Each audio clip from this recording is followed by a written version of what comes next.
it'll be great. I've got a couple friends that I think want to do part of it, but actually my oldest son, I was skiing with him yesterday. Okay. Yeah. So his daughter, Melissa, I ran into her and she took the childcare student. And the best thing that came out of it is she's doing the 100, or I could do the French part. Come on, Michael. Child. That's what she studied. Awesome. She has a brand new There's the baby. agenda right there. So she's the perfect committee Perfect. member, which Absolutely. I'm really I happy love about. this. It's I love it. cool. It's really cool. So I can like give you a little. I want to know what part you're doing. We're doing the Portuguese part. Yeah. We're starting slightly. Right. Oh, we're on. We're starting slightly before. Right out, like right before you cross into Spain from Portugal.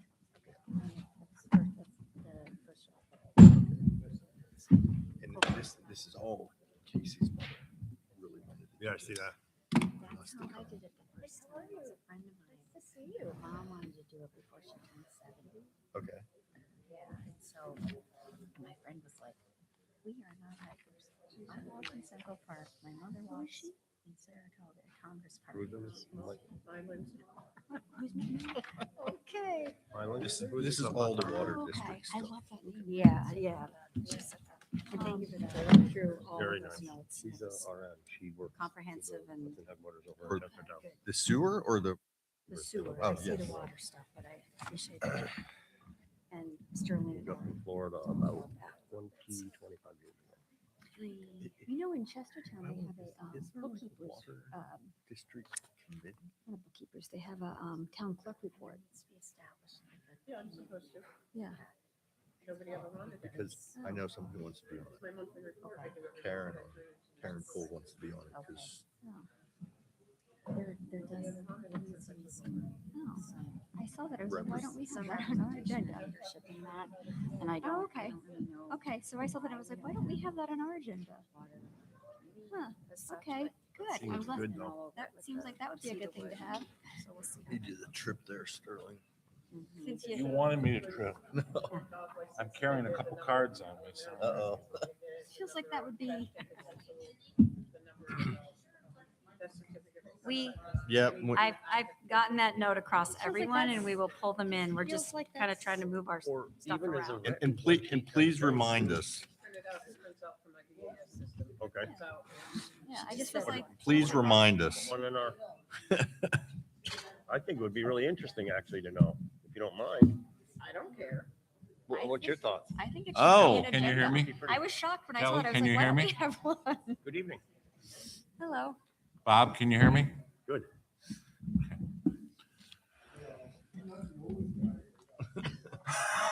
I'm gonna go around and take everybody's I age. got the right to remain silent. I know that. Not here.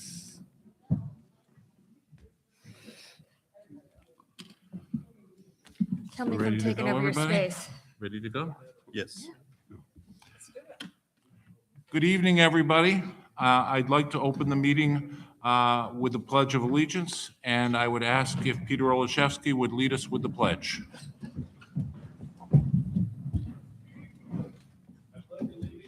To the flag of the United States of America and to the republic for which it stands, one nation, under God, indivisible, with liberty and justice for all.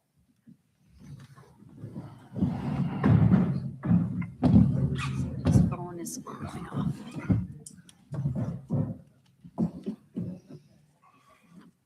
I would begin by calling to order the public hearing on local law number 1 of 2026, establishing a date for the meeting of the Board of Assessment Review pursuant to real property tax law, section 5121A.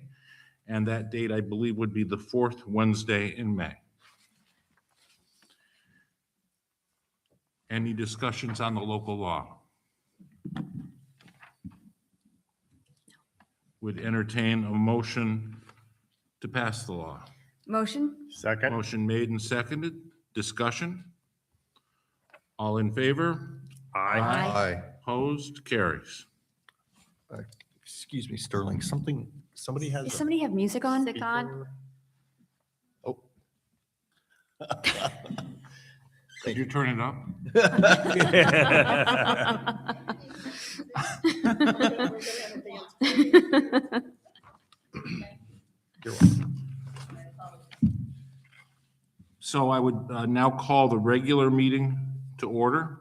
I think I would begin by noting I didn't ever expect to be back sitting in this chair.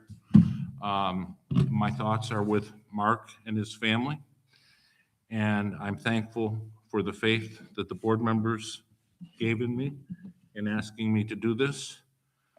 I'm thankful for the citizen support. I've had emails and comments and expressions of thanks and hopes, and I'm truly grateful for that.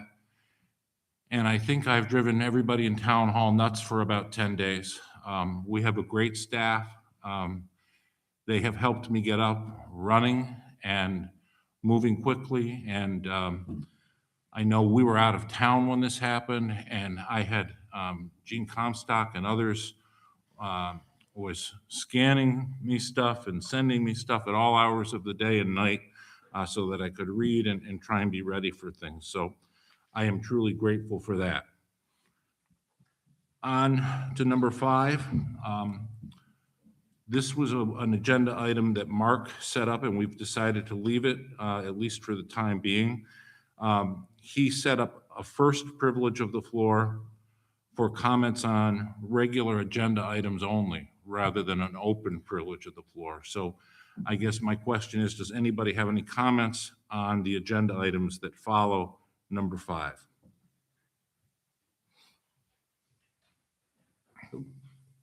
Amy does. Oh, yes, Yes. come on up. Yes. Come on up. Thank you. Yeah, I'm not clear about this. Sorry, Amy Savatis. I just discovered on the agenda, I'd like some clarification on the Johnsburg Garage Park purchase of $10,000. I thought that we agreed, well, the town board agreed that we didn't want anything to do with it. Is that on the agenda? Yeah. So It's in the Resolution to resolution, recognize the 2026 town. the OG tax. Peter, Johnsburg that's in Garage one of your Park handouts, purchase. correct?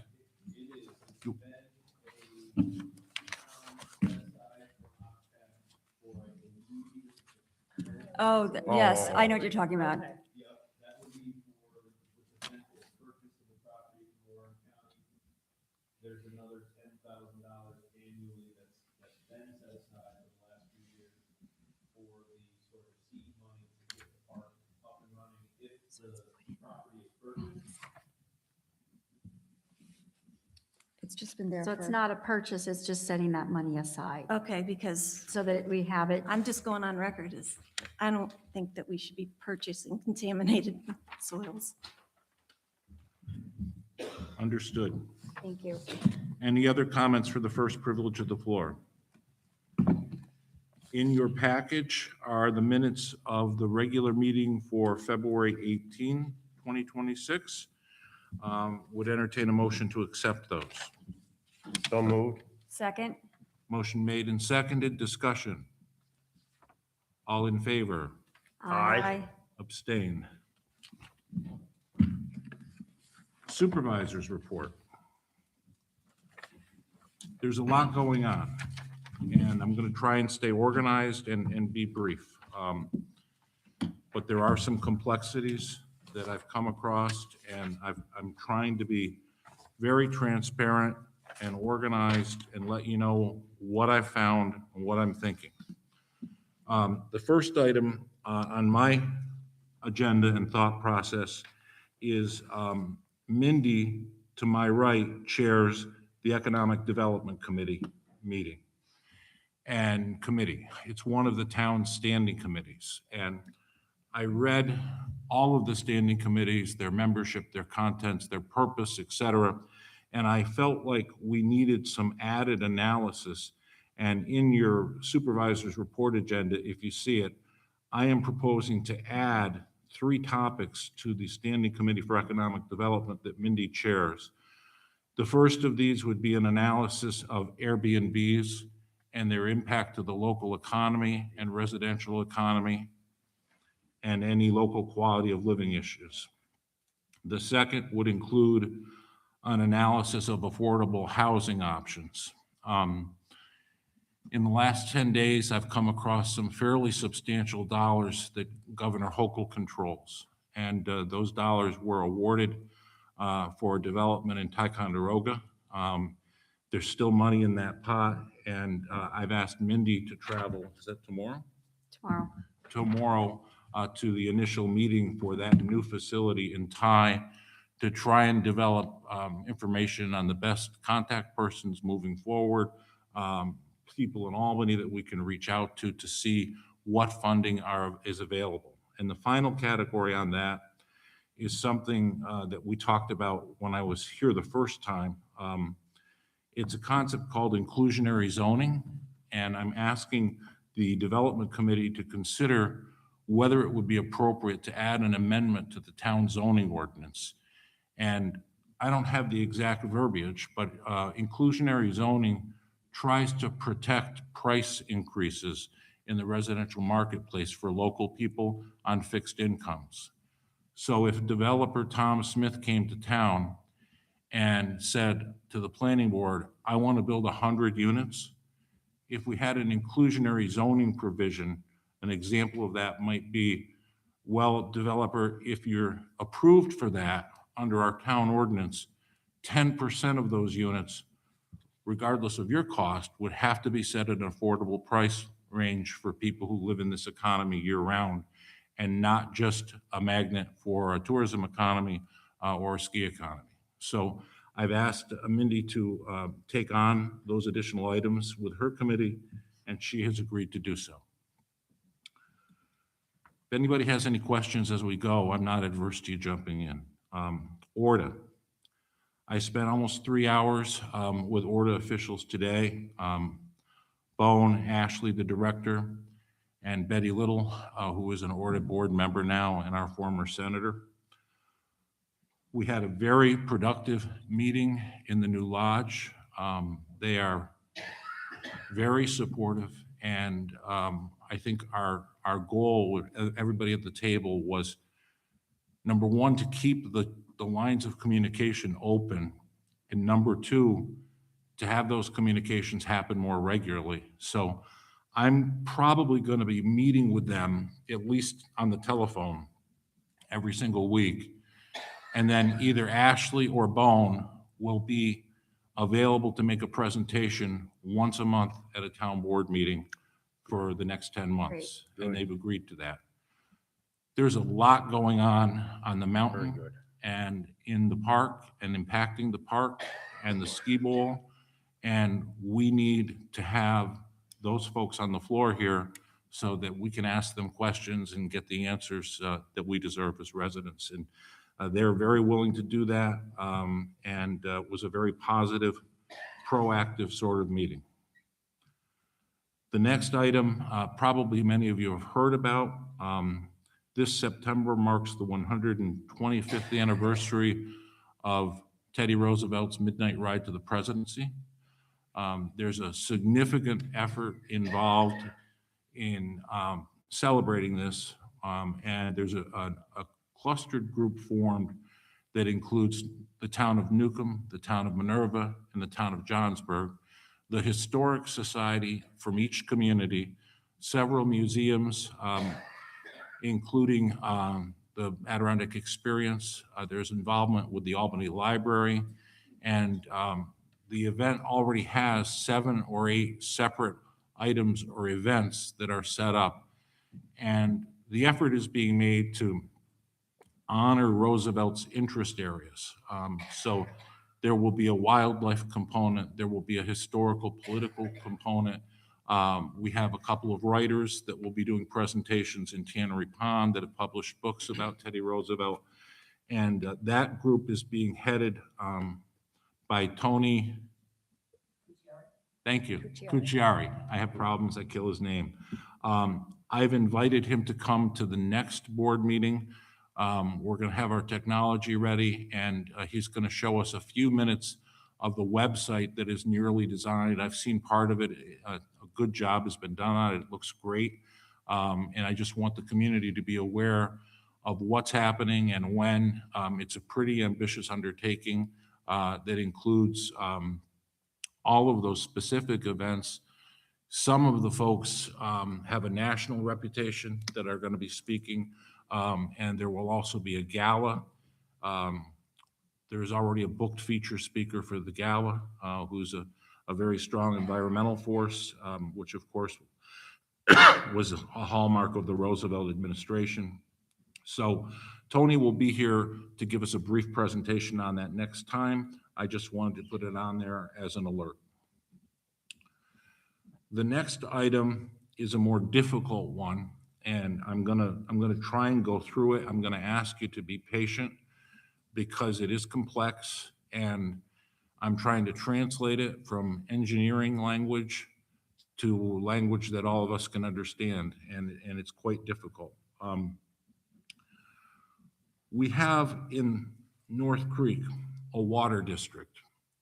And on occasion, I've been contacted by some firemen who have said, you know, is that water district sufficient as we grow?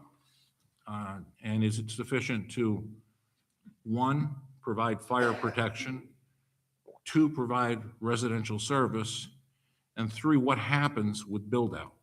Where do we go?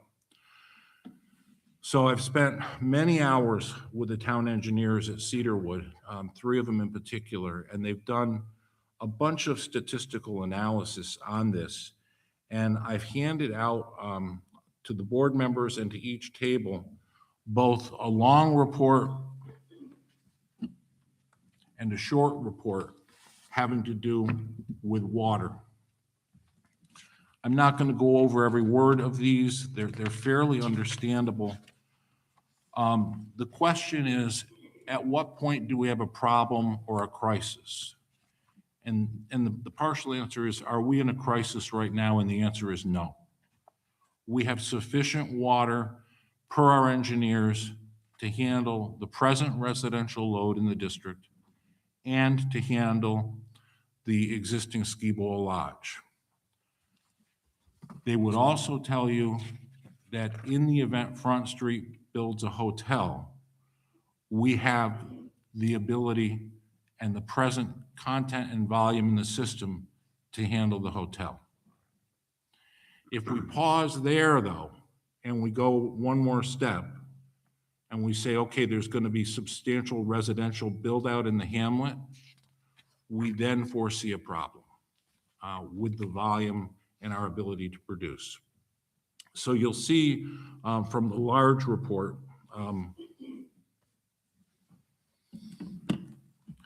there were originally three wells, 1, 2, and 3, that are not abandoned, but they're closed. So we're dealing with 3 wells, which are identified as 4R, 5, and 6. And they're in this larger handout, and there's a map in there, but they're generally kind of in a rough circle around the new lodge or old ski hut. The water capacity is identified on page 1 of this handout, and importantly, so is the rule of thumb. The engineers are required in their analysis to take the largest yielding well off the books and pretend it doesn't exist, and then do an analysis of, are we okay from that perspective? And the answer is, and I've asked them this directly, with the hotel, if it happens, yes. With the existing ski lodge, yes. But now at that point, we have to get wary and we have to plan because there are some problems in the system. You can see from the chart that well 5 is producing only 65 gallons per minute compared to some of the others that are producing 145 and 125 gallons per minute. Well 5 is not fully functional. It needs work. It's not for lack of source water. It's a mechanical problem of some sort. And the engineers have tested it. They believe there's a fix. And what I would like to do, and I don't think I need a resolution for this, I would plan on reporting back. I would like to ask the engineers what the cost would be, number one, to do a little bit more formal study of the flow and its requirements. We have some good numbers now, as you see in the report. And number two, to give us a cost estimate of if we were to try and rehab well 5 back to where it should be. That would be enough in the foreseeable future to stabilize things. Their strongest advice, though, is while we're here and we're not in a crisis, they feel we should start looking, and they will help us, for a fourth well. They feel that it's inevitable, and they recommend that we try and get out of the aquifer that we're in with the same 3. For those of you who have been coming to these meetings for a long time, you might remember that 13 or 14 years ago, there was a proposal called Tall Timbers, which was a subdivision that was going to be over by the airfield. That development didn't happen. That would have solved the problem. They were going to construct, as part of their business plan, a well for the town. And the beauty of that is separate source water aquifer and easily engineered. They had a good site over there. So that's not a reality at this point. But in the back of our mind, we need to be looking short term at what do we need to do to upgrade number 5, and long term, where do we find a new fourth well, which would be number 7 on the count. There are a couple of footnotes. The first 3 wells are not abandoned. They exist. And the engineers think it's worth at least taking a look to see if one of them could be put on a backup. We haven't decided anything about that. They don't know how viable it is, but we think that it's worth at least exploring a little bit. The wells that exist now are also in a sub-agreement with Front Street. And this is an old agreement that goes back to something like 2006. And it's complicating things a little bit because under that agreement, Front Street is required to do certain things as their project evolves.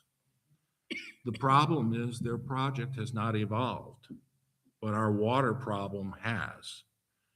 So we may need to revamp that. We may need to abandon those plans. And we don't know exactly what's happening with the proposed hotel. I'm going to come back to that. All of these things sort of spider web together a little bit, as you can see. So we've got a complexity with the water. The good news is it's not an emergency. I think if it were next fall, it would be headed towards an emergency. But we've got some time. We've got 3 very good engineers working on it. One in particular has a total handle on the current flow, and that's Jonathan Sokup. They've provided great information to me. They've been available to me for about 7 days in a row here. So that's a report generally on the wells. We also have had some discussion about how's our water? And there's been some online chatter that maybe there's some contamination. One of the comments online was that maybe Gore's water is contaminated. So Gore's water is not the North Creek District water, it's separate water. And Gore provided documentation yesterday. They had already completed the study. There is no level of contamination with the Gore water. So I reached out to our engineers and I got the short report, which is the 1-pager. And I'll just read the 1 paragraph. No maximum contaminant levels were exceeded. There are no violations for the 2024 sampling period, as identified, and I believe that is still the case for 2025, although we will confirm for the operator when the AWQR report becomes available for review. I believe it is typically due the end of May. So if you hear from somebody that the North Creek's water system is contaminated, the engineers say it's not. They test it annually, and they're required by their job not to just test it and report it to us. It gets reported to the State Board of Health annually. So there's a lot of talk about this. Is there some things in the water that, is it the perfect glass of water that Adam and Eve might have had? No. But is it contaminated to the level of any danger? Neither the Gore water nor the North Creek Water District water, per our engineers, is so contaminated. And interestingly, those are different engineering groups that have reviewed the two waters. So I feel quite good about that answer. What I'd like from the board is just to go ahead. I want to continue. I won't commit us to anything, but I'd like to kind of research what it would cost to get number 5 fully operational again. Doesn't solve it, but it moves us a long ways in the right direction, and maybe start to explore the possibility of where there would be a viable location for a 4th well. Absolutely. Yes. Okay. Yeah, I think the Yes. viability of, looking at the viability of the most recent one taken offline as well might be wise. Right. Because it's like, why? At the same time, look at one of the first 3 wells. That's, Okay. yeah, Do both. Okay, good. because I know 3 was operable 2008, 9, but Sure. As long as we don't get out of control. Some people say, save everything for the final open house here, privilege of the floor, but let's take what questions we can. The question is that looking at the revenue side and the user side in relationship to the cost that you're just talking about, has anybody done estimates of whether or not the user revenue is going to support whatever additional cost there may be? I think from my analysis, it would have to, or we would have to pause the whole process, because that's a different question. And so what I think I would do is come back to you, maybe not the next meeting, but the one after it, and say, okay, here's what the engineers say it's going to cost to upgrade well 5 to full 100%. And apparently there's an automated function that's in that well that's just not running. It's not working. So it's really, I think, Arthur, a 2-part question is, what's it cost to fix that? And does that get us all the way home? And then, of course, they add one more to the mix in a phone call this morning. So you're thinking, okay, we've got our existing draw on the water. We've got the lodge, which is functional, no problems. The district is handling it well. We've got the hotel, and I'm going to come back to this again with more details. I don't know what's going to happen with the hotel, but it has to be at least part of this discussion. So if we pause there, and I've kind of had the engineers on cross-examination, I said to one of them this morning, I don't want to talk to the townspeople like an engineer. I want to ask you a question, and I want you to tell me if I can say this. And Jonathan said, ask me the question. And I said, the question is, if David Crickler builds a hotel and the ski lodge is in full operation, can the current flow of the water system without renovations to 5 withstand that pressure? And he said, yes. But I won't go any further, is what he said. And then he raised the question of the public house / Copperfield coming online, which I believe will be mid-July. They have rooms open already. So, it's another small pressure point with, I think there's 32 units down there, and ultimately 2 restaurants that are scheduled to open, I think the 2nd or 3rd week of July. So it's something that we got to monitor, and the cost is essential to how we do this. The one thing, and I can't identify them by name, there's a lot of grant money for for water. There's a federal program in particular that these engineers work with, and they said it's a cyclical application. It's going all year long. And they didn't use the word guaranteed, but they say typically any municipality in New York that applies gets an 80% funding with a 20% match. So if we do have an issue, we do have some answers. So, yes, sir. So the first part of it would include just 5, and then I would want an answer of, okay, now that we have those, what's that? Yes, yes, it could potentially include a new well, yeah. And again, they affirmatively recommend that we kind of get out of the ski bowl area. Right. Yeah.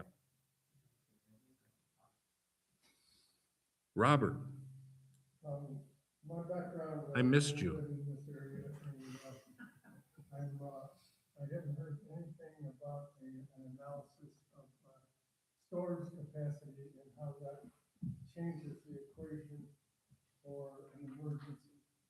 So, has anybody yes. looked over the possibility of storing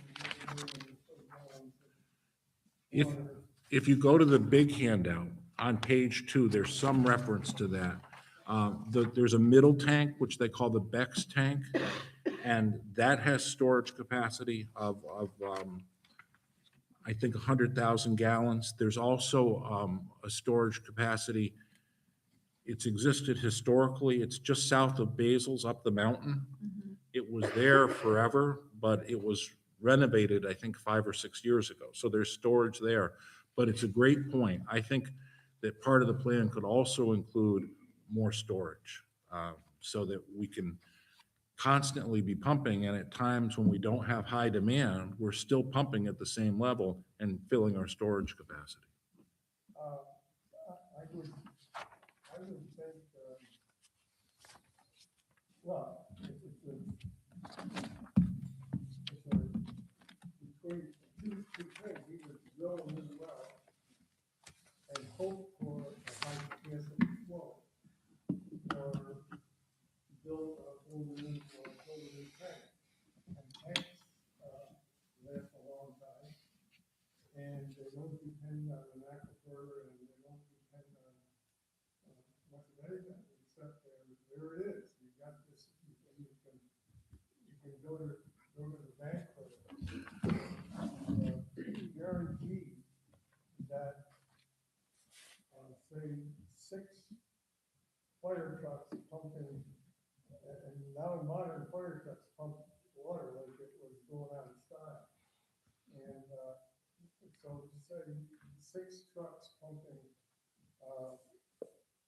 1,000 gallons a minute for each truck, and that's not unheard of in fire machinery. In the long term, Put this together, yeah. maybe storage. In the long term, I think we do all of it. In the long term, we do all of it. I think we have to have more storage. We're gonna have to, at some point in the future of the town, have a 4th well. But that's not mutually exclusive with storage, and certainly not mutually exclusive with restoring 5 to what it should be. It's just, I think we start with 5 and see how far it gets us. If I look at those numbers and 5 is producing 65 gallons a minute, and all of a sudden we spend some bucks, do some mechanical work on it, get that automated portion, and it's performing like well 6, we've added 80 gallons per minute to the flow. So I think starting with 5, but simultaneously storage.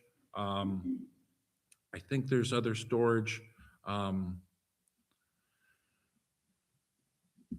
2. I think there's a third Behind tank. Beck's, is there a third one? I thought there was. but- I don't remember where it is, but I think there's a 3rd storage unit as well, Bob. But I agree with all that. I think we should be doing all 3, but I think first things first, we got to see how bad the problem is and how far fixing 5 goes to solving.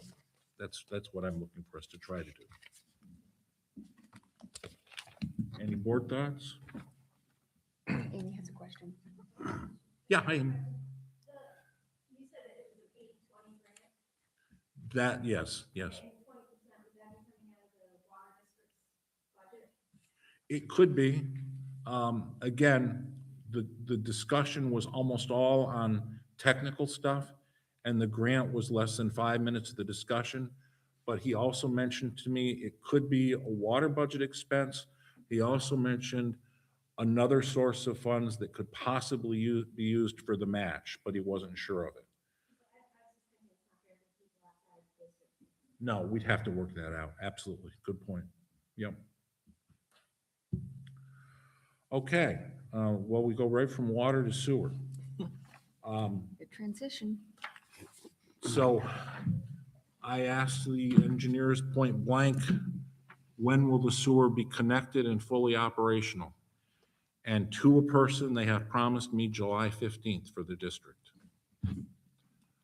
So they've said that most of the heavy lifting is over. The cross connections have to be done when the ground is warm enough. And they're prepared to be in the ground on that as soon as the winter lets up. I said, suppose that the groundhog sees its shadow again and we have another 8 weeks, and they said we still would commit to July. We're that close. So I thought that was good news. And I'd like to also defer, maybe for a few comments, to Matt at the other end of the table, who's active in this as well. So as with the last meeting, the ground hasn't thawed. So construction has been stalled. But we actually have a construction meeting on Friday. So I think we'll get a little better idea of what is going to happen. And you're joining us, right, Stuart? I am, You yeah. are. But the main work is going to be for the startup. We still have to do the collection system down by the railroad station. But the main plant is what needs to be worked on to be up and fully functional by the 15th of July. So that's going to be those two, that contractor and the electrical contractor. So that's who the questions will be for the Friday meeting. The other item is rules and regs. We have that, we're in like the final stages. I know, I think last week or 2 weeks ago, I said that the engineers had reviewed it and they have done that. We still have been doing some more work, but it's in the final stages of review. So we'll be ready to So when roll he's, that out. when he's speaking of rules and regs, one of the primary concerns is, suppose subdivision A is outside the sewer district, but they want to join. Yep. The regs will govern the procedure and the cost for them to tie in, so they won't have to do their own independent on-site septic. And the beauty of that with the system, if you think of the current sewer system as a pie, which maybe isn't the prettiest image, but if you think of it as a pie, and the pie consists of the slices are cost, when you start feeding a 70-unit subdivision via agreement that's outside of the district, it reduces each slice of the cost pie to the people who are in the system now. So that's good news. If it grows, that's good economic news for the people who are already in the district. Right. That is correct. Matt, will the board see, Matt, will the board see the rules and regs before the public hearing? Yeah, we can, Okay, yeah. Please. let me write that down. And then the other item is that Cedarwood is working on lateral connections. Unfortunate is that we can't connect the laterals until the plant is up and running. So basically, the first user is going to be the Ski Bowl Lodge, because they are actually already connected because they're using the hold hall tank. But so as soon as the plant is up, then they can start doing the connections. And that's it for right now. Okay. Any other thoughts on sewer? Yes. I would, if I could have a major, well, I don't know about major, but I have a piece of property that's in the district, So I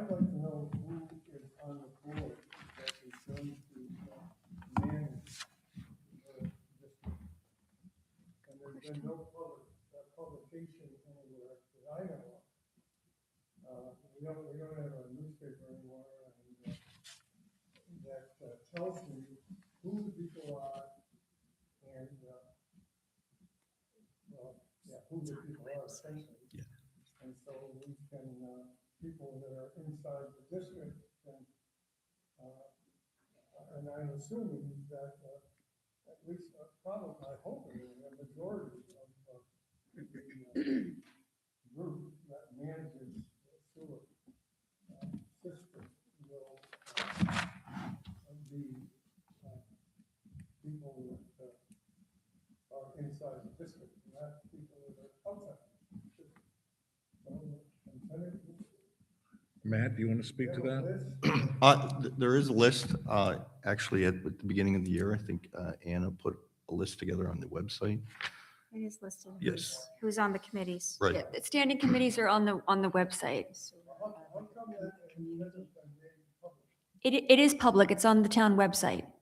And it was in the organizational. meeting. Town website, that stands for, Town of Johnsburg. The town of Johnsburg website has a list of all the standing committees. List the standing,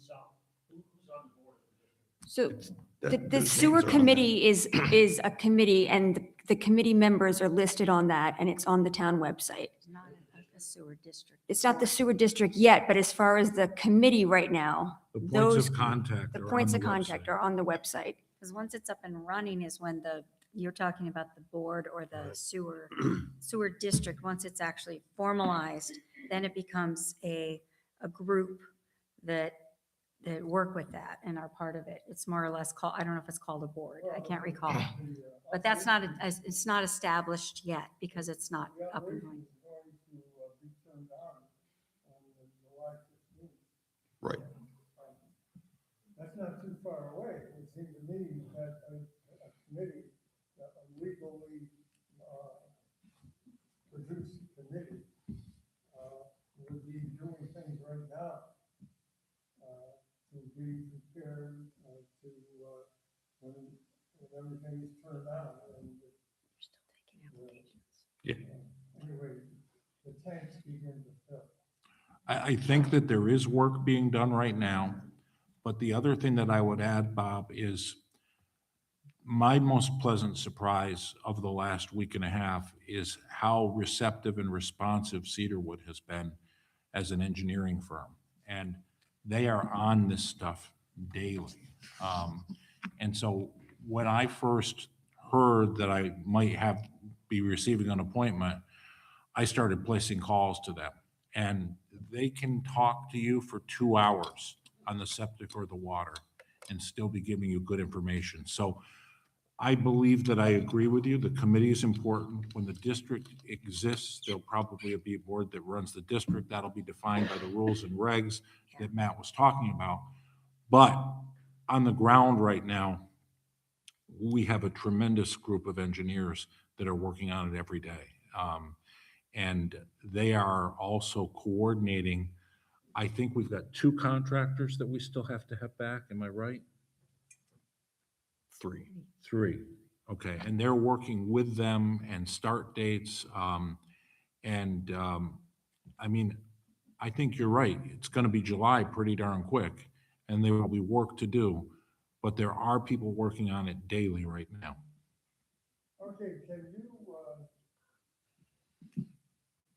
give me some assurance of, where, right now, the counselors and you are, manage the water district. You are the people that manage it. Yep.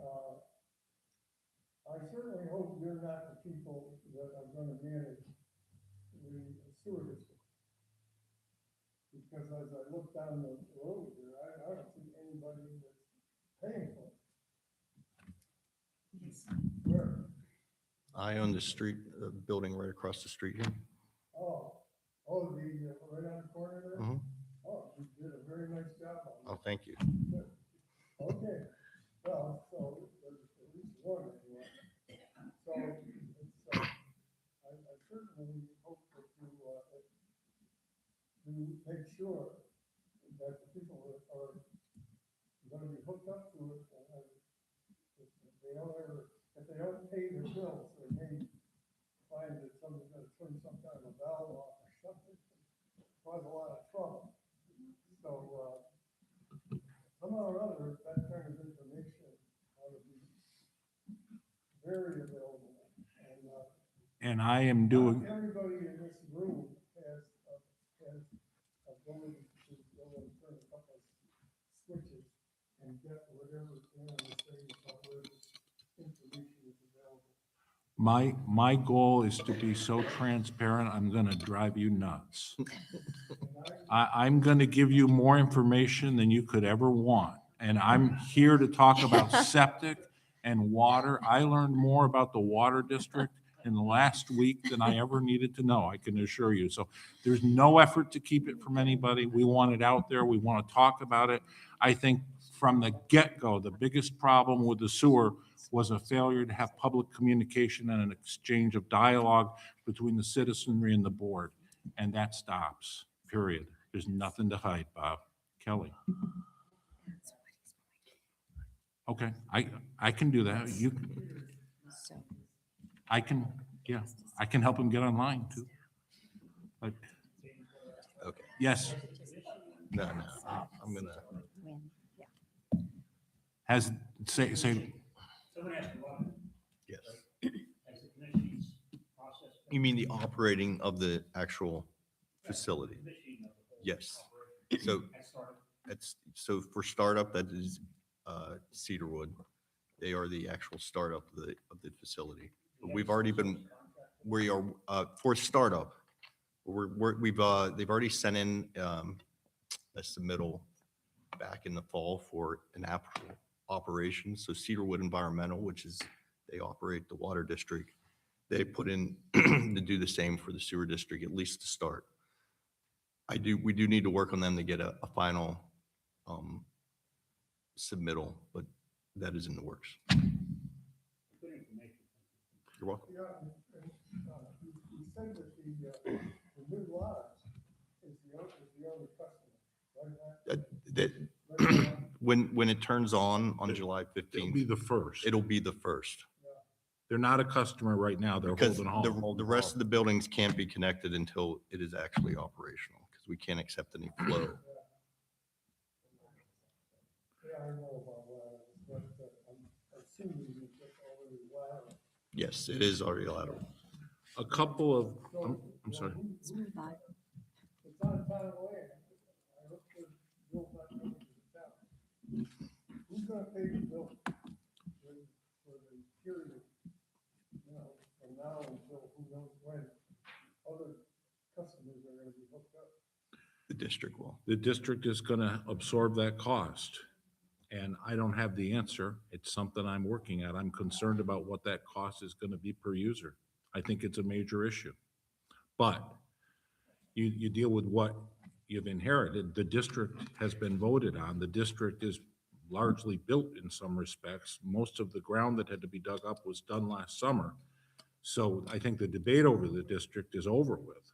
And I can't tell you what that cost is going to be. I've heard it estimated, Bob, 5 or 6 different ways. Okay, one last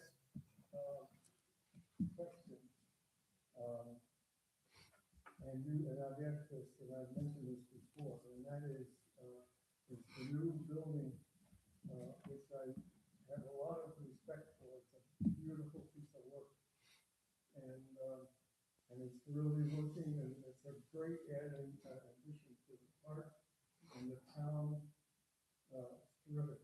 But is the water supply being measured in that building? There's a meter in the building. Oh, finally. Finally, there's one water meter in the whole town now, right? Yeah. Later in the meeting, there'll be a resolution to name it the Robert Nessel Memorial Meter.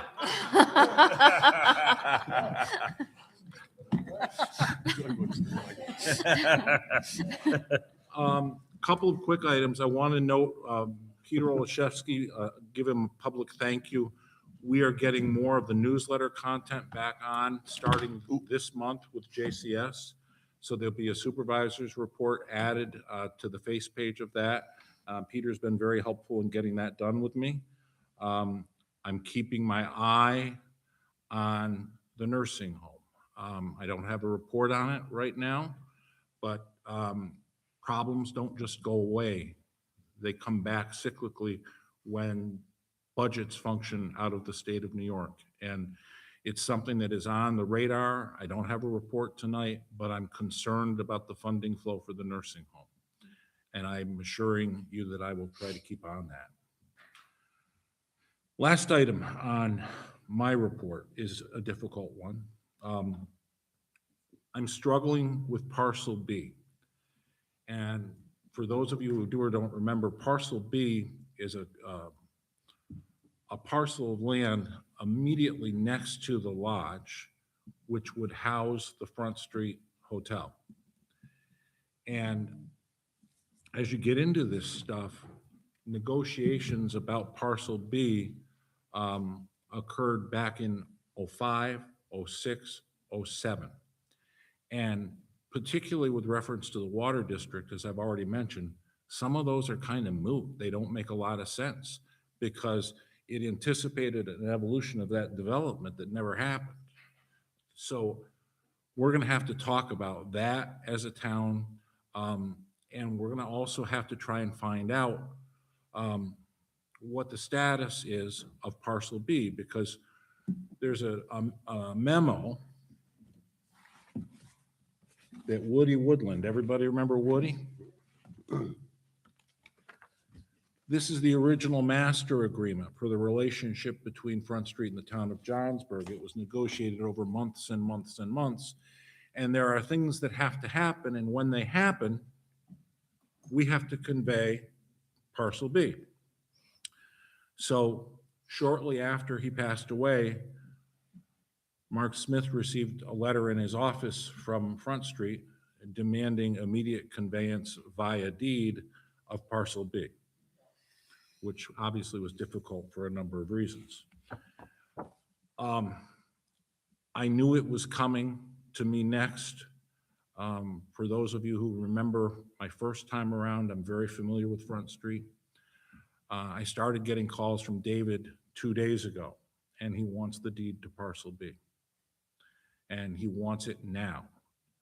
So we've gone into the records, and I have now an entire table in my wing of the town hall that is all Front Street materials. And there's a pertinent part of the master agreement, which is summarized in an April 2022 letter that our town attorney, Miller Mannix, and in particular partner Mark Shackner did. And Crickler at that point had requested immediate conveyance of parcel B. And I'm going to read the pertinent paragraph of Mark Shackner's reply to Mr. Crickler. Among the provisions of the agreement are those providing for the town's conveyance of parcel B to Front Street. As we understand it, you have requested that the town convey parcel B to Front Street at this time in order to enable Front Street to obtain necessary permits and approvals required to develop a hotel and related improvements. However, as you know, the terms of the agreement and Rider 1 to the agreement specifically provide that the transfer of parcel B to Front Street is to occur after all necessary permits and approvals for the hotel project have been obtained. Transferring parcel B to Front Street prior to issuance of those permits and approvals would contradict the terms of the master agreement and could create significant legal issues for the town. Therefore, it appears that the town should refrain from transferring parcel B to Front Street at the present time under the present circumstances. So I have read that about 30 times. I've had 3 consultations with our attorneys, the most recent one today at 3:15. And the feeling is, from David's perspective, that he's done everything he's supposed to do, and we should convey parcel B pursuant to the old master agreement. The town attorneys do not feel that he has completed what is necessary to be done. So the language here is kind of important. All necessary permits and approvals for the hotel project. What we have from the town planning board is a subdivision permit. A subdivision permit is not an approval permit for a hotel. I've reached out to the agency, the APA, and I believe it's a Class A project with them. I have 3 people working on it in Raybrook. If you remember, David likes to file an application and then an amendment, and then an amendment to the amendment, amending the amendment. So they are trying to put together what the current law of the project is, and I thought I'd have something formal from them today. I don't have it yet, but it appears that he has not done what he needed to do to establish all necessary permits and approvals for the hotel project. The attorney also believes that aside from the question of whether there's a hotel reference in these permits, that there's another legal impediment with an easement that exists at the property that has not been resolved, and that it can't be conveyed because of that, and that there may be a third reason that it can't be conveyed. They're working on it hard. The attorney who is responsible for this came back from maternity leave on Monday. So she's got her hands full with it, but we're gonna get answers to this. And I emailed David this afternoon and I said, I can't respond to you at this point. I'm waiting to hear from our attorneys. And as you can imagine, anytime I get to blame something on the attorneys, it's pretty cool. So we really are waiting for a formal opinion in writing from them. But from what I see, David has 2 subdivision permits that he's trying to sell as full hotel permits. And yet we don't have a description of precisely how waste, water, electric, all these other things are going to happen within the park. Setbacks from the town building have to be discussed. There's a snowmaking easement that is in discussion. And so we don't think we have the full picture. When he gives us the full picture, we have to convey pursuant to our own agreement. But I truly think we're about 40% of the way there. And that's going to infuriate him when I tell him that. But I honestly, if you read, and he wrote the language that Mr. Shackner is quoting, that's David's language from the memo. After all necessary permits and approvals are ready for the hotel project. David could have written after the subdivision approvals are granted by the town planning board. But I spoke with Cork Nestor, and he's the chairman of the planning board. He's been there for many years. There has not even been a site plan review for the hotel. So I don't think we're ready to convey Schedule B or Parcel B. It's again another item on our radar. I'll get another report back from the lawyers probably Thursday. But that's where I think we're headed. And then I'm gonna reach out and contact him and tell him the attorney's position is for us to trigger the requirement that we convey Parcel B. You have to do 1, 2, and 3, or whatever it is. And then we'll see what happens at that point. But there's been a lull here. There's been a period of quiet. A lot of this stuff, in my opinion, could have been getting done with David, and it hasn't been done. More to follow. You know, it may be that the APA is more substantial than I've been led to believe so far, but they don't view it as a full permit for a hotel. So that's where we are with Parcel B. Kelly.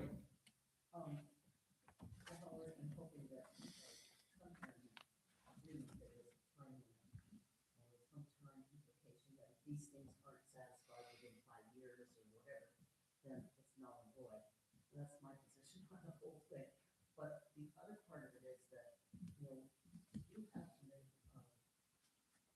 if there's room for negotiation on the contract or on whatever we have, with Johnsburg, I would take a very serious look at how he wrapped Parcel B line around the end of his bill to come up to almost where the road comes down from the lodge map. To hook onto what is considered Parcel C. Because I think that's a serious problem for the highway department. The highway department's going to stay there like what it is for now. That may impede on their storage areas that they have. The other thing is, he has a line right across the road, that's even with a property line for the nursing home. And if he considers that his property, can anybody else go in and out on the road? And the other question for him is, who's gonna plow your land if you know it's a private piece of property? And, one more thing, which was the most important, I should have said first. Oh, I know. This piece of information that we have about parcel B, you said we have to convey it. Where does the citizenry come in on having a potential petition to stop that? So I think there's a remedy. There's a remedy. And off and on, there's been threats from both sides of litigation over the agreement. I think at one point, the town didn't think that David was enforcing it, and at another point, David didn't think the town was doing its due diligence, and they talked, oh, maybe this will be a Supreme Court action. I think there may be a petition to stop the contract. I mean, I'd have to defer to doing some research or talking to the town attorney, but I think that there's legal authority for the citizens to file a petition to stop it if they so desire. And I guess my problem is just not getting answers. And I have to say, in '06 or '05, I stood in about the 10th row of this auditorium and spoke in favor of Front Street. And I think about it all the time. And I don't dislike David, but he has a problem with the concept that the shortest distance between 2 points is a straight line. Yep. He really does.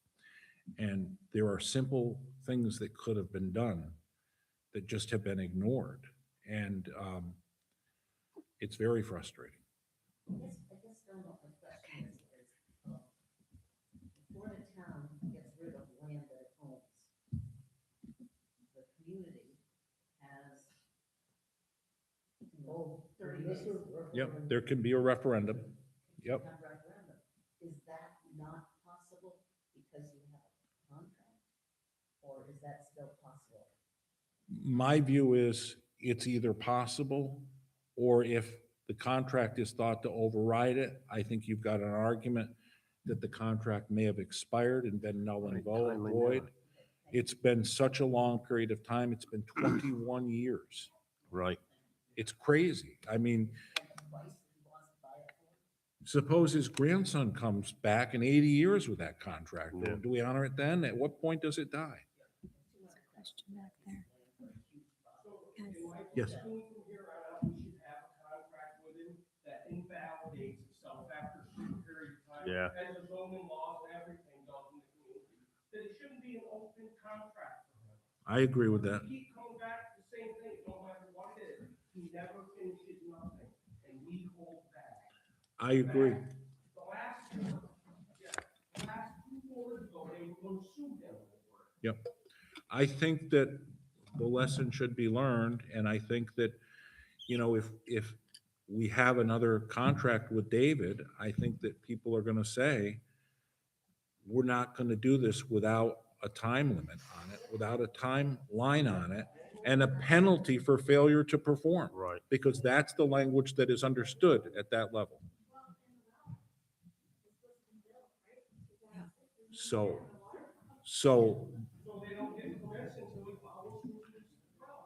there's problems with the well MOU, okay? But it's a complicated series of problems. They didn't put a time limit on it, but Crickler did write a significant check for one of the wells. He did contribute to the system. And that's, you know, that will be his response. I did that. So the response to that is, you did that 21 years ago. And in addition to that, you were supposed to take percentage ownership of, I think, well 4, which actually, this is why this gets so technical and complicated. everything I said when we were talking about water is altered if he then takes the percentage that that original memorandum of understanding anticipates from the well for water. And there's also some that goes to Peaceful Valley Townhomes pursuant to the same agreement. And so it becomes hard for us to advance as a community because he hasn't done anything with his projects.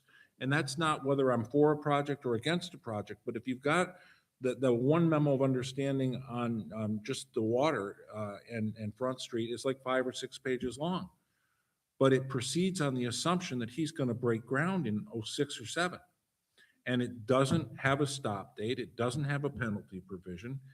And I think the next time we have to deal with them, we have to be mindful and learn the lesson of experience. Yep. Yep. Robert. So you'll concede that there is such a thing. All right, I think we need All right. microphones out there. All right, we'll take one more, Bob. People are on. YouTube can't hear them. Permissive referendum law. And my understanding about the way permissive referendum works is that when a municipality decides to convey a piece of property, whether it be a truck, a tire, or whatever, and this is what particular situation is very, very, very valuable land. And as far as I know, the rule gives the town, the town has to announce that on a certain date, a resolution at the town council level said, we are planning to sell a piece of, sell an asset or get rid of an asset. And my understanding is that the citizenry then have about 15 to 20 days. 30 days, Kelly. 30 days. 30 days. It's 30. To circulate a petition to bring that decision up to town permissive and that's called the permissive referendum. I agree. The only thing I'm adding is you can also just sue them. Well, maybe. Front Street. As far as I know. You could argue that they're in breach right now. Right. Well, in any Absolutely. event, I think there's certainly a place for a hotel around over there on the particular property somewhere, but I think where he wants to build a hotel is not the place for it. But in any event, I will, when you, as the town board, come up with that date where you decide that you're in favor of transferring this asset. And I'm gonna take my 30 days, and I'll guarantee you that I can come up with enough signatures on a petition to put this thing into permissive referendum, and that means that the decision has to go into the next voting period. Understood. Understood. So, believe me, it's not that I know David Pickler and he wants to build a hotel, that's fine. But first, number one, there's no way in the world that the town of Johnsburg can sell that parcel B for any $200,000. In this day and age, are you kidding? That's worth $2 million. Well, especially now with a $40 million improvement next door, 5 feet away from his property line. Believe me, it is a 30 day after you. It is 30. decide on that It is date. 30, yeah. Believe me, I'll be up until 24 hours a day. and I'll We're a long way from that day. Yeah. Danae, did you have a question behind?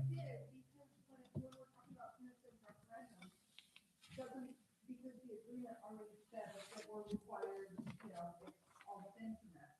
So is it still possible even to do permissive referendum? Because that is already the agreement.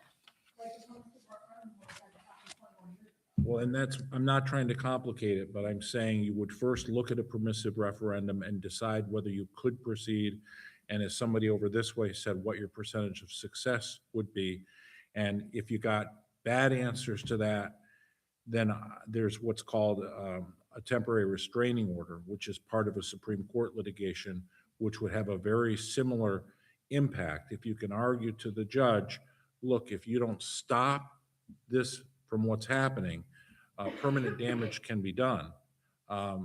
Then that order gets signed and it has to get litigated and solved before anything else can happen. And I think if you're trying to think of it from David's perspective, in some ways, he's got the same problems because he's let this thing go for 21 years. And, he must realize that there's going to be some pushback from us. And he has to have the same discussion with his investors. How do we resolve this if we're going to move it forward? If the town refuses to sell that property, then do we litigate?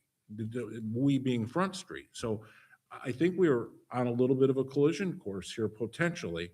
But again, it depends on what our lawyers say with clarity, what Front Street's position is, and I refuse to talk to him in detail until I've got a written opinion from our lawyers. And we know that we've always got the lawsuit remedy no matter what. And the APA. And yeah, clearly we've got the APA. The APA is very familiar with the project. They have a massive file on it. And just because he wants to do something doesn't mean that he doesn't have to go through all the hoops that any other private sector applicant would have to go through. Yep. Kelly, how about one more on this? It's easy to think that it's been so long since the 06 or whatever this thing was.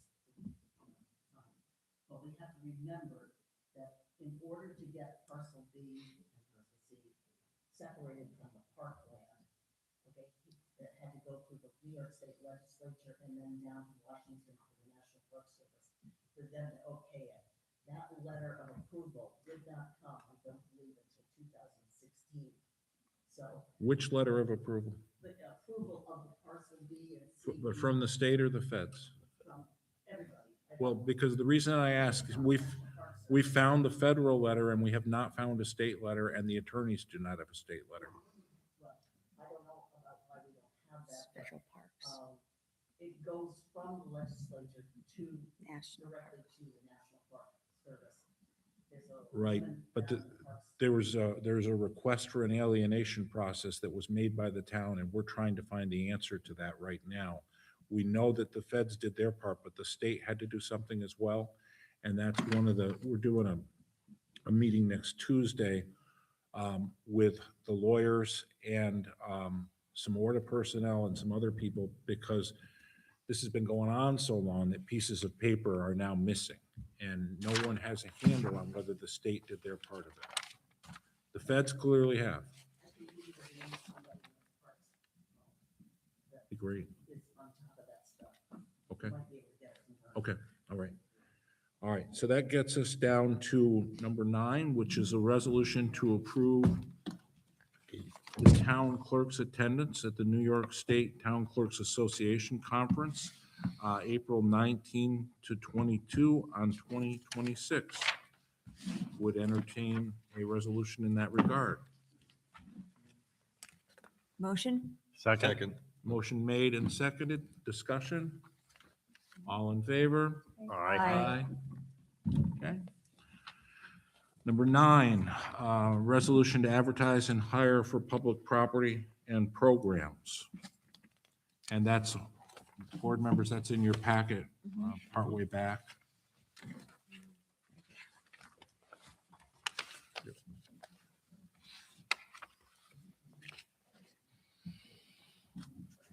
So we're talking about, These were all in the budget for yeah, 2026. the budget items: lifeguard counselors, youth program, maintenance laborer, park worker.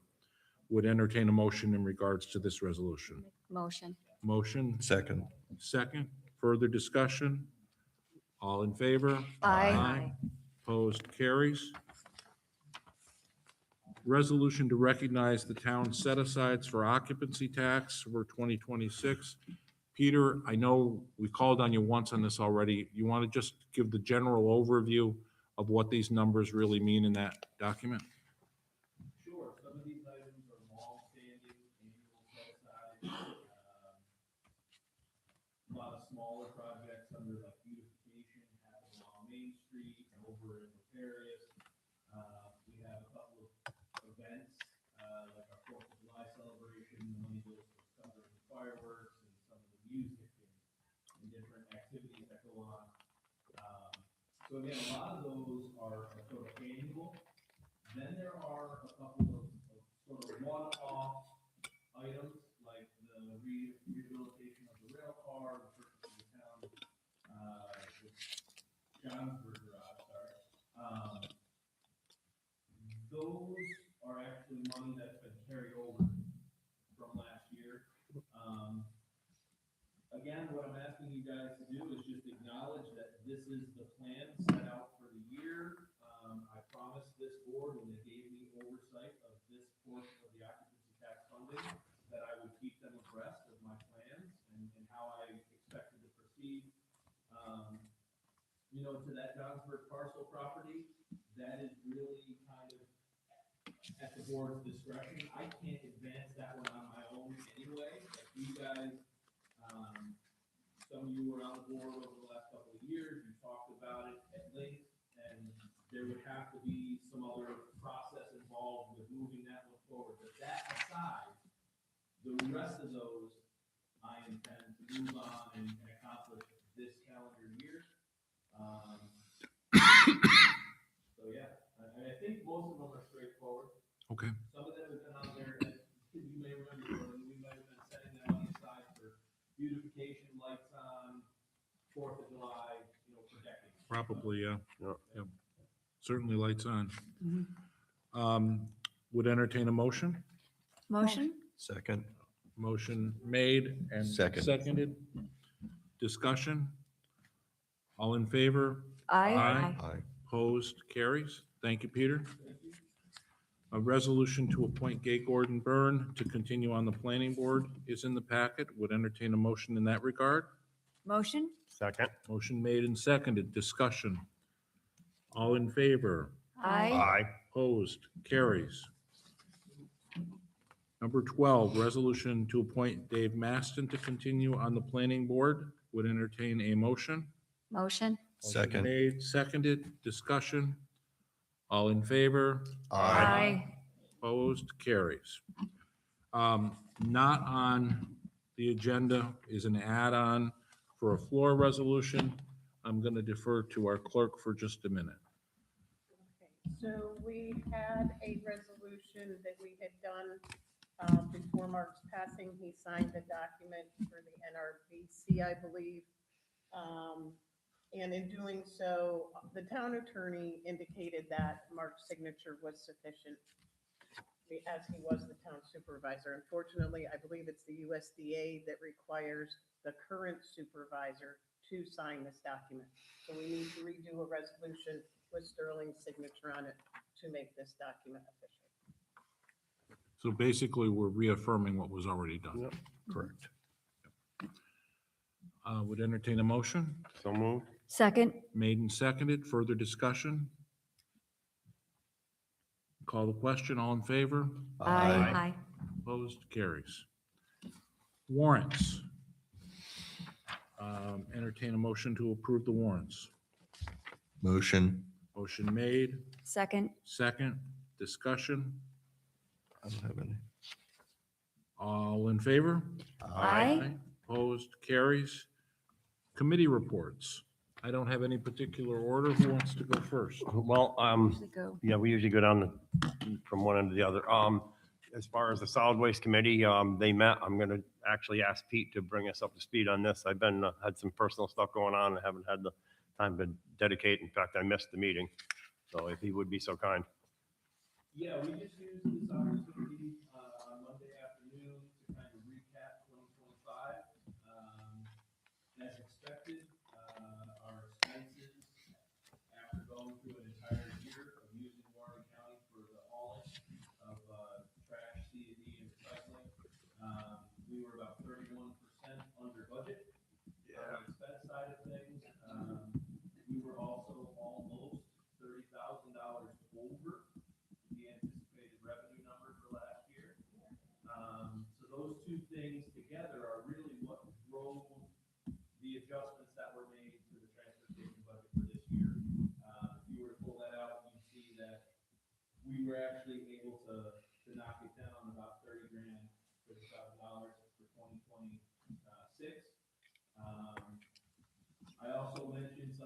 projects. We started the railing, if you haven't been up there recently.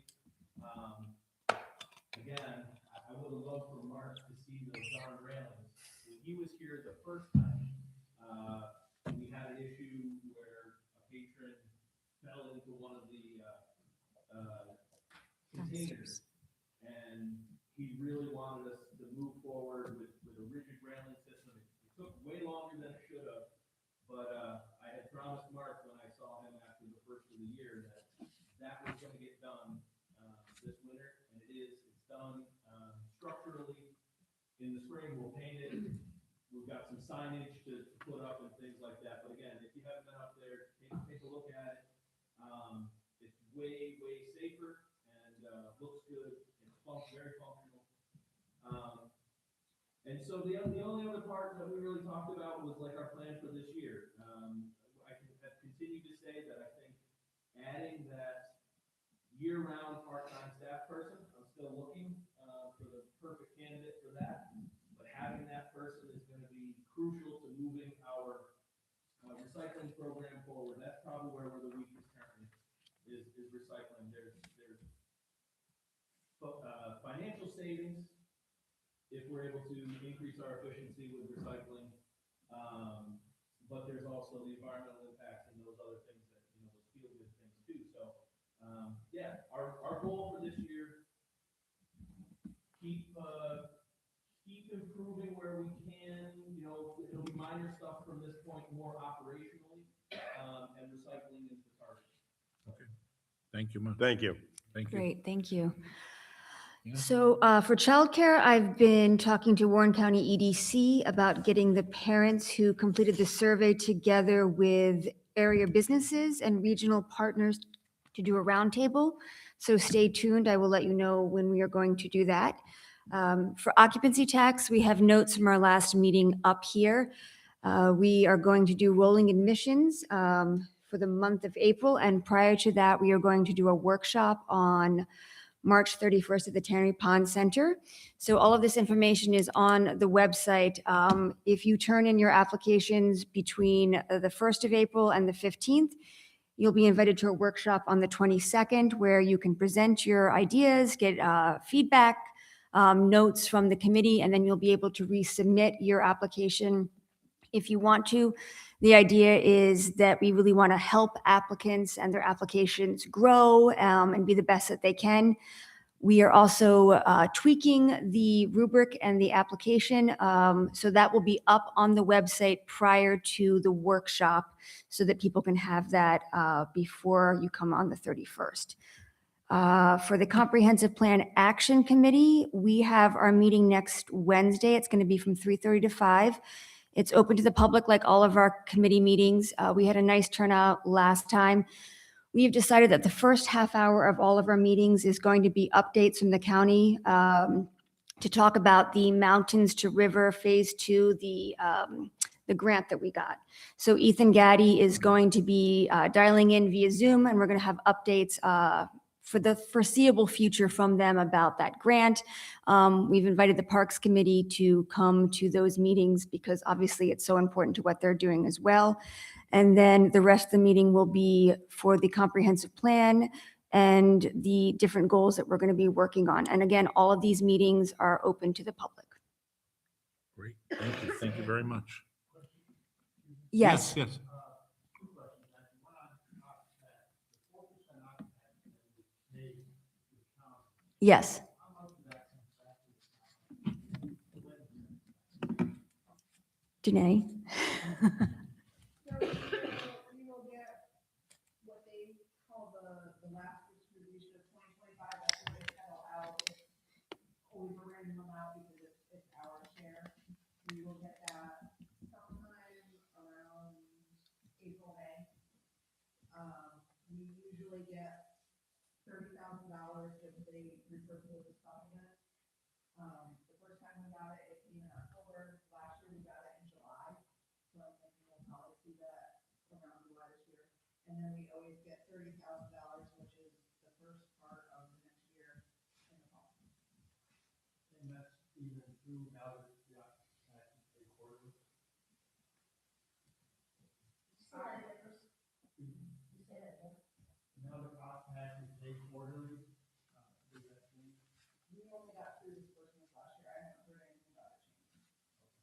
about being paid in quarterly? Yes. I don't think that changes how Warren County is. But how much of the 4% is paid in to actually come back to the town? I don't know, I have no idea what, what was paid in. We know that annually we receive around 90 to 100,000 a year. But I don't know that we're privy to how much they actually take in. No, yeah, Yeah, we don't get that number. I asked the county that question,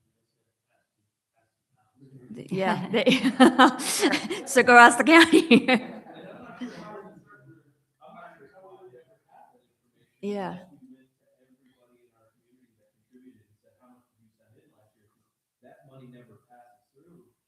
Yeah. Actually, if the town has that information, Maybe at the Tell you what, we can ask the county though, if any of those statistics are available to us. Percentage-wise.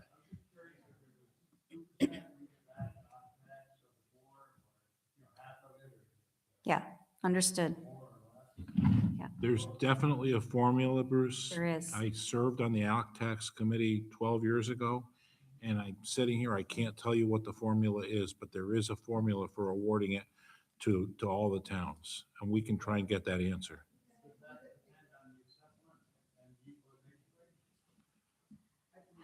I think it's assessment, but I also think that there were a couple of loopholes thrown in as it was discussed. There was, when I was there, I don't know if this is still the case, aside from like a normal equation, they also designed a cutout for what they called super events. And there's supposed to be a preference for new events and certain types of events. But at the same point in time, the board recognized, for example, how important Americade was. And under the original founding law for the OCTAX, Americade should have gotten funding for about 3 years. And the board then created this separate definition of super events. And there's a couple in the northern half of the county too. They And think also- about, we got money for the sewer district. Right. So we, as a town, benefited from that exception and the fact that we were now made, we got it as a town for the first time for infrastructure, for something like that, where they looked at it as an investment in tourism. So that could change the formula as well. Yeah, so in essence, that might have diminished the amount that we would get otherwise, but, it didn't. Though they maintain a certain amount that they use discretionary for, like, the Tri-Town Initiative was given $150,000, $150,000. $50,000. So that didn't come out of like that formula for Johnsburg, right? No, there's a So- separate pool. Yeah. There's It's a separate pool. For sure. Yeah.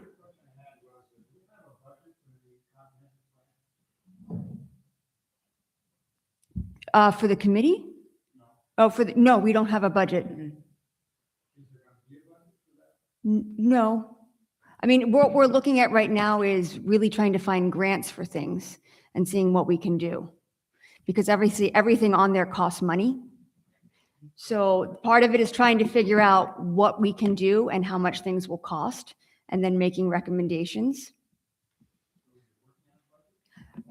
No, we're looking at goals of what we can do, what we can accomplish, and seeing what is possible for short term, for long term. Some of the things aren't going to cost any money. Some things will cost money. But right now we're breaking down those goals and seeing what's accomplishable.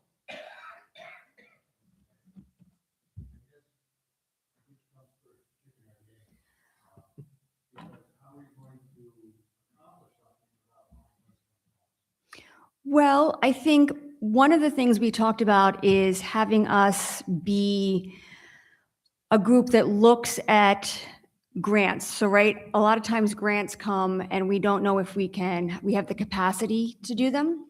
We don't know if we have maybe the capability to go through them. So we could be sort of the group that goes through those grants and then says, maybe these are the pressure points. These are the things that we think could be accomplished. These are good grants for the community. Not that we would be the group that says yes on a grant or no on a grant, but then we would make recommendations and bring them to the board. So trying to find ways to do certain projects with grants And we do have a list of things that aren't going to necessarily cost money, like doing a business toolkit. That's not going to cost any money. Those are things that we can do as a committee. So we're really in the beginning stages right now, Bruce, of looking at it and trying to figure out what we're going to do.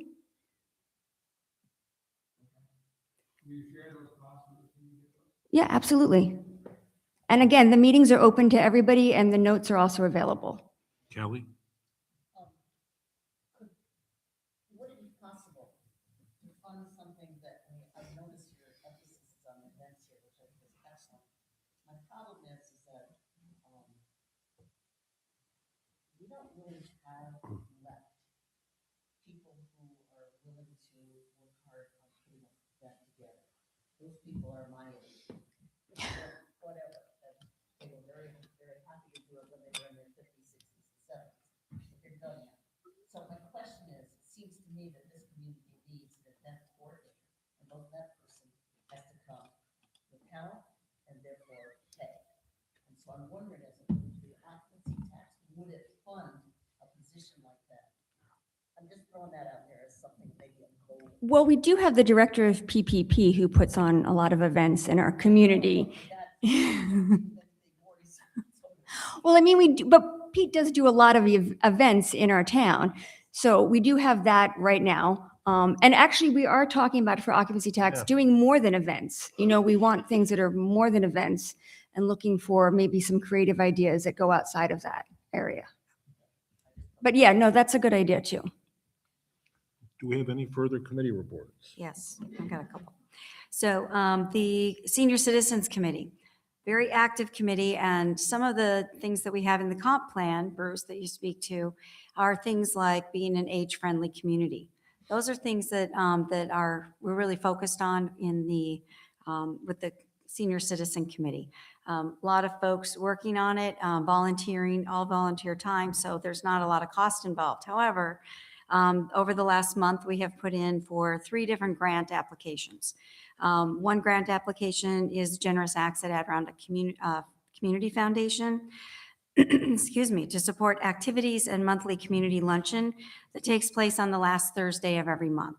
That ask we'll know about in April, so we'll know if we've got that, which then can leave some money. If we get that money, then we can leave some money in the senior fund in the budget to use for other things, and reduce the cost of what we're able to do for the meal site. The AARP flagship grant that has been submitted to support the continuation of the Home Fit program. That program provides repairs and fit-ups needed to support senior citizens in order to remain and live safely in their own home. In 2025, Pete was really instrumental coordinating the work that was being done. I think you've all seen maybe his report on that earlier in January. And that small grant that was just a beginning one that we received, that allowed assistance to about 7 residents. So things like that, things like grab bars in bathrooms, entrance stair railings, etc. This flagship grant will even be bigger than that. So it'll be more substantial work that can be done. We're also looking to continue to connect seniors, anybody 55 plus, 60 plus, that have needs in their home with some of the state funding that's available for people's homes, for heat and securing better windows and things like that, insulation. So those things are happening. We also have submitted, thanks to Arthur for your work on both the flagship grant and the micro grant, supporting a program that evaluates and identifies some ways that our local businesses can make adjustments to accommodate an aging population. Things like lighting in their entrance or, trip hazards, things like that, like identifying things that so that our local businesses that they might patronize are safer. So that's a grant that we'll hopefully hear about by May. We do now have a new county employee at the meal site 5 days a week. Her name is Jan. Things are going really well up there. The committee is planning a community engagement with the Senior Citizens Conference type conference on May 20th. It'll be a follow-up from last year's Senior Day event that they held last April. So watch for some more information as we work through that, nail down some plans. And then we'll also be putting on a special event on June 10th for everyone 60 plus in the community that will really highlight those services offered and available in an age-friendly community. We'll have a lot more detailed information coming out on that as well, but that's out there, something that we're working toward that again connects people with the services that are available to them, some of the state things, some of the federal things.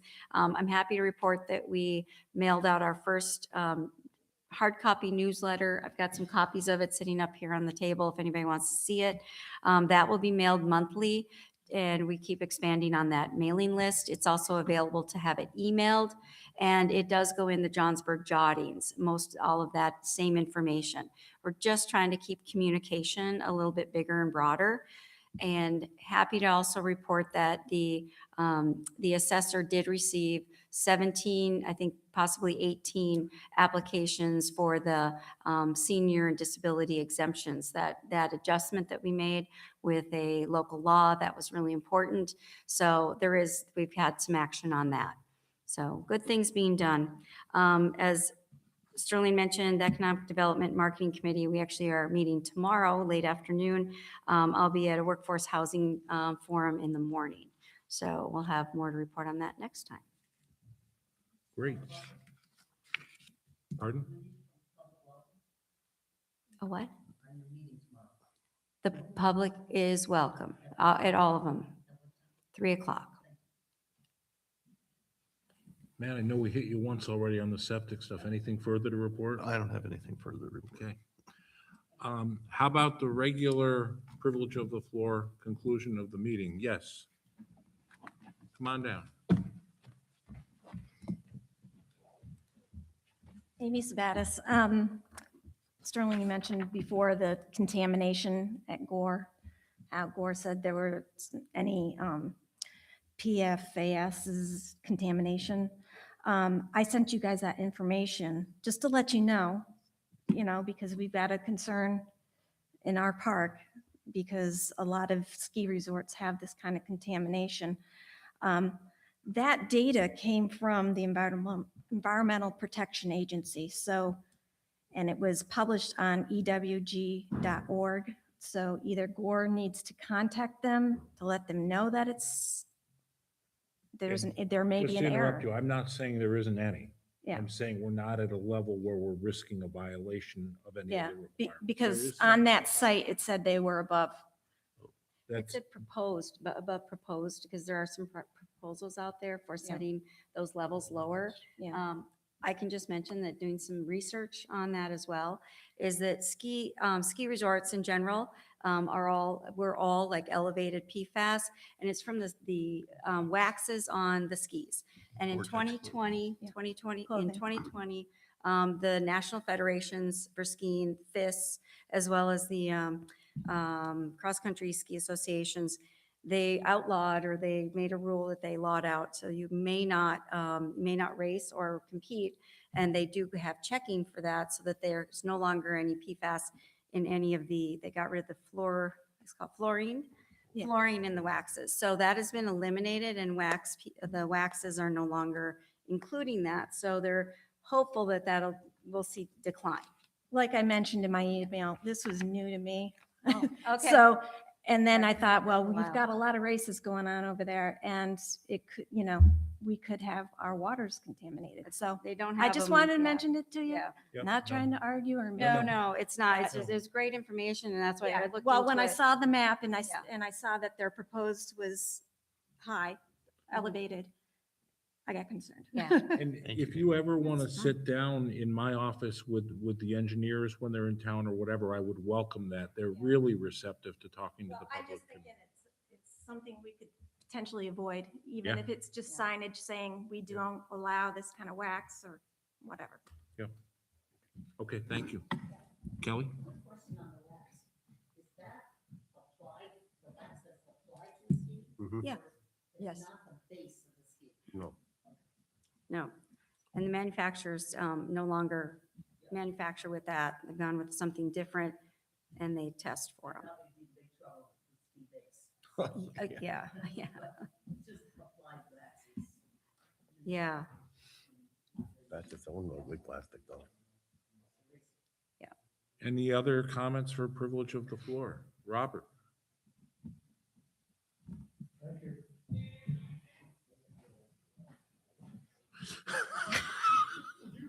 I did. She I did. gave you direct order. I don't get no respect.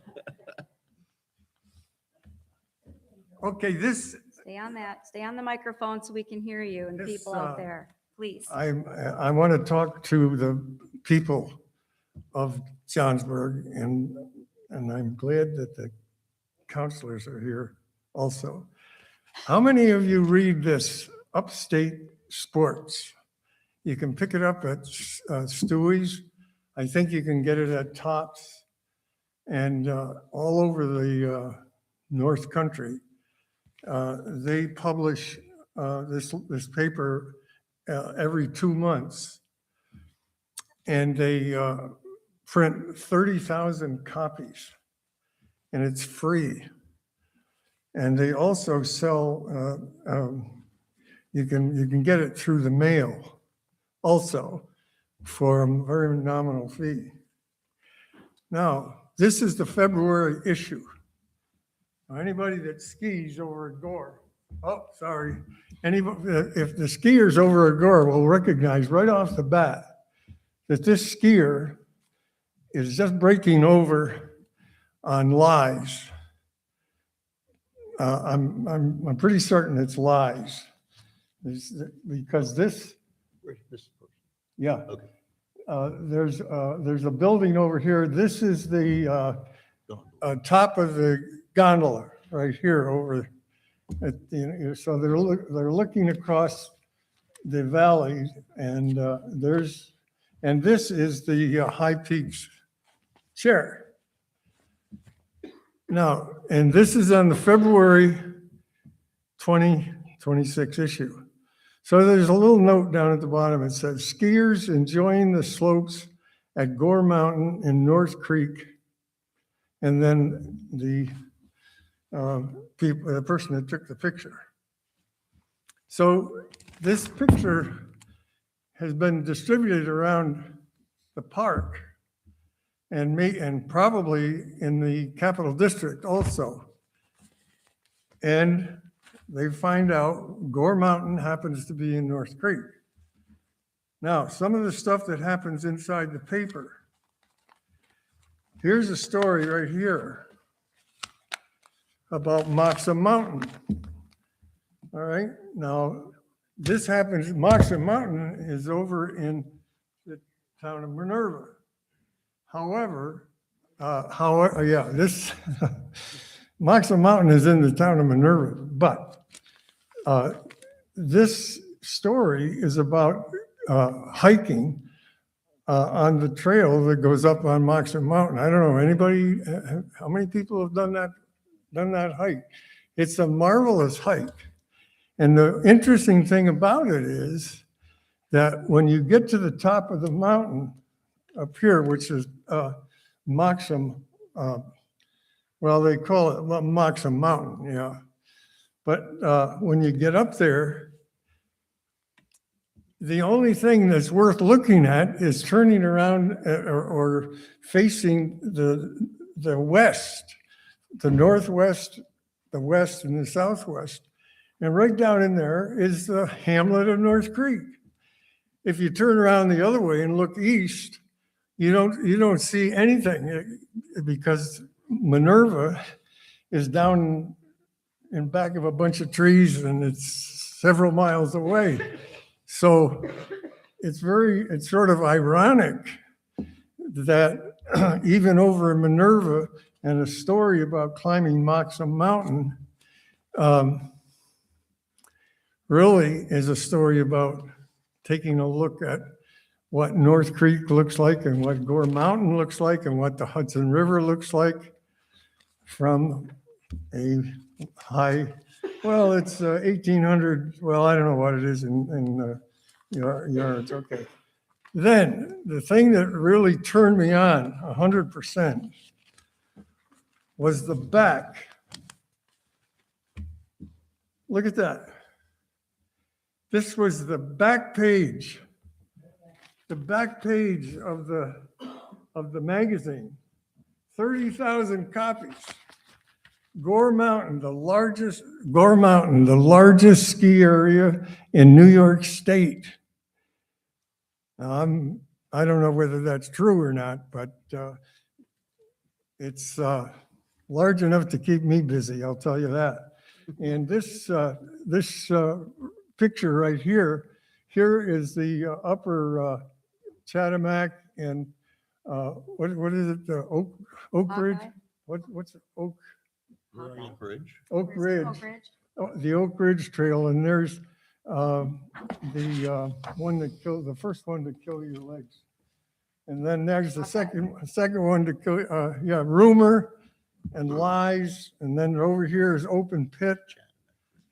And so this is the people just getting off the gondola. And you know how you ski across there to get on Ruby and so on. So, and it says 453 acres, 108 trails, 14 lifts, 4 peaks, North Creek, New York, goremountain.com. This is published down in Clifton Park. And I called him up the other day. His name is Daryl Caron, Caron. And I asked him, when you put February's issue together, did you call anybody up in Johnsburg or in North Creek to see if you could sell some space from North Creekers? He said, well, we never get anything from Rafters and we never get anything from the Revolution Rail. But Lori Arneider puts an ad in the paper every time it comes out, and she gets, this one is a smaller ad, and she gets a good break on it. And the guy said, I love Lori Arneider because she really, every paper, she's got something in it. So, isn't there $5,000 around in the town budget somehow to spend a little money and buy some space when a issue like this comes out and it's talking about North Creek and Gore Mountain and the largest ski area in the state, and there isn't anything about, well, what the devil is North Creek? What's going on up there other than Gore Mountain, the largest ski area in the state? So is there any money in the budget for advertising North Creek or Johnsburg? I don't know. I have never read the budget, and I don't know. But it wouldn't take an awful lot of money, especially to get 30,000 copies. So can anybody tell me, is there any money in the budget to advertise and let people know about what's going on up here? Yeah. Pardon me?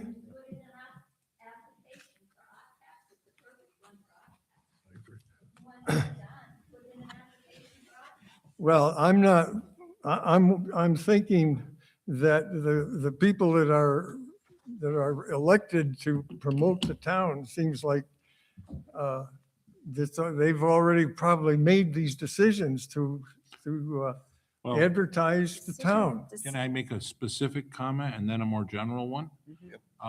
We were never solicited. So it was publicized before we knew there was an opportunity.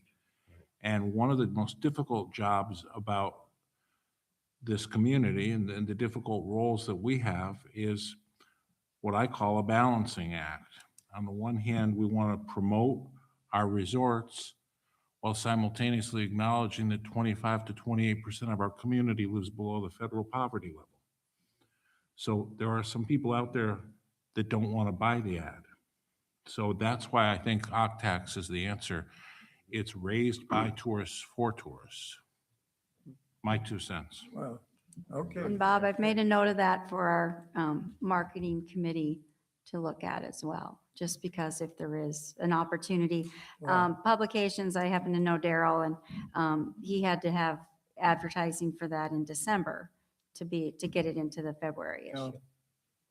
Well, I Predates certainly us. hope that there's a little more thought about advertising what's in Johnsburg, because I know that quite a few people that I've talked with already are tuned in, and I'm sure that this group over here is totally tuned in on what's going to happen over at Ski Bowl next summer, this coming summer, because they're going to get the mountain coaster running, and that is going to change the picture of North Creek unbelievably.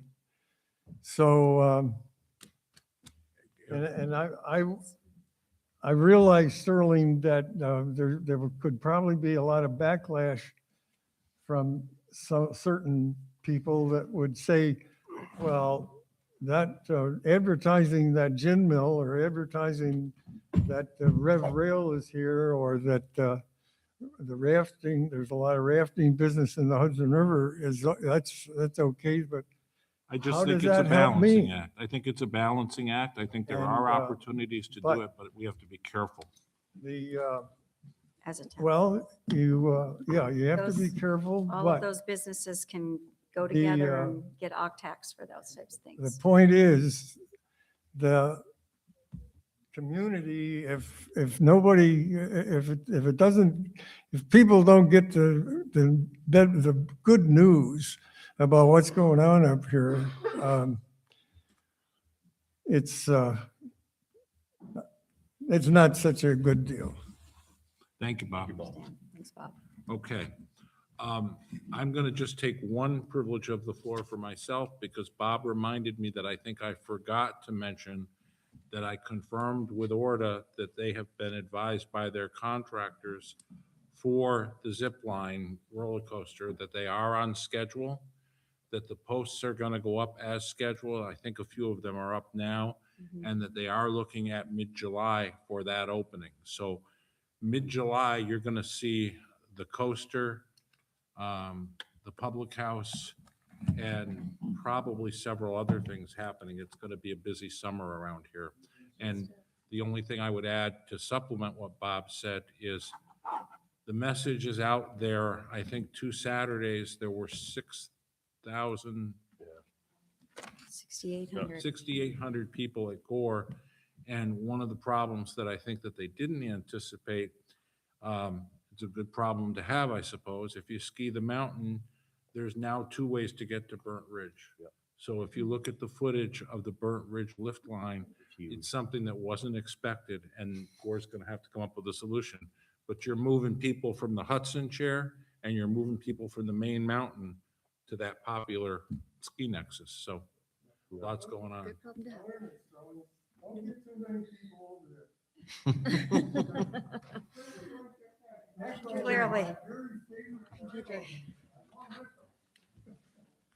Okay, with that, I would accept a motion to adjourn.